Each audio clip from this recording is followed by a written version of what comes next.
তেল ছাড়া চিকেন খেয়েছো কোনো দিন তোমরা? খাওনি তো? আমিও কিন্তু খাইনি। তো চলো আজকে তেল ছাড়া কীভাবে চিকেন বানায় সেটাই তোমাদের সাথে শেয়ার করব।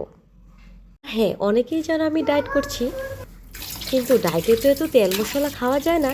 তো আমি ভাবতাম যে আমি চিকেনটা কীভাবে করব। 1 মাস হয়ে গেলে আমি চিকেন খাই না, খেতে ইচ্ছে করে কিন্তু খেতে পারি না, কীভাবে করব।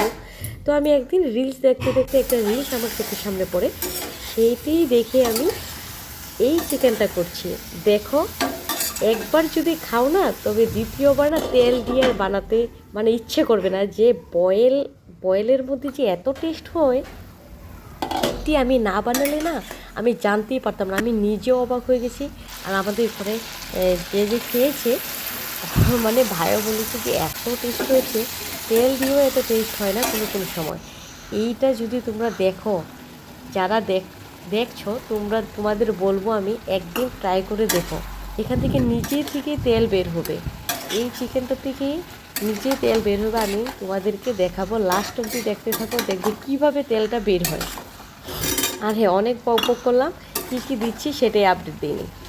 তো একের পর এক দিলাম, তোমরা তো দেখতেই পাচ্ছ। তারপর কিছুটা আলু দিয়ে দিয়েছি, এটা দিয়ে একটু ঢাকা দিয়ে দেবো আর একটু লো ফ্লেমে রাখবো কিছুটা সময় রেখে।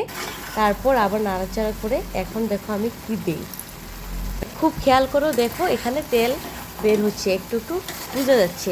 লাস্ট অবধি দেখলে পুরোটাই বুঝবে যে বিনা তেলে চিকেন থেকে কীভাবে তেলটা বের হলো। আমি নিজেও অবাক হয়ে গেছি, কোনো দিন আমি করিনি এইভাবে। এটাই আমার ফার্স্ট চিকেন বানানো তেল ছাড়া, আর লাইফের ফার্স্ট আমি খেয়েছি। এই দেখো কীভাবে তেলটা বেরোচ্ছে। কেউ কি বলবে যে এখানে তেল ছাড়া এটা চিকেন? কেউ বিশ্বাসই করবে না, তাই না?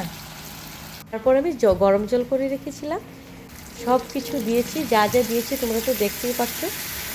এখন গরম জল দিয়ে দিয়েছি, খুব সুন্দরভাবে যখন জাল হবে তারপর দিয়ে দিব ওই যে পাউডার করেছিলাম, সেই পাউডারগুলো দিয়ে দেবো। এখন 2 চামচের মতো দিয়ে দেব।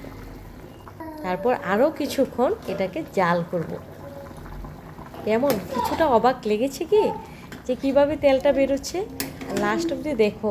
আর খেতে যে এত দারুণ হয়েছিল, আমি সত্যি অবাক হয়েছি যে তেল ছাড়া চিকেন এতটা ভালো লাগে। তারপর আমি কী করেছি, কিছুটা কাঁচা লঙ্কা চিড়ে দিয়ে দিয়েছি একটু ঝাল হওয়ার জন্য, কারণ পেঁয়াজের জন্য একটু মিষ্টি মিষ্টি ভাবটা এসে, যাতে মিষ্টি ভাবটা না আসে এর জন্য। এখন লাস্টে দিয়ে দিলাম ধনিয়া পাতা।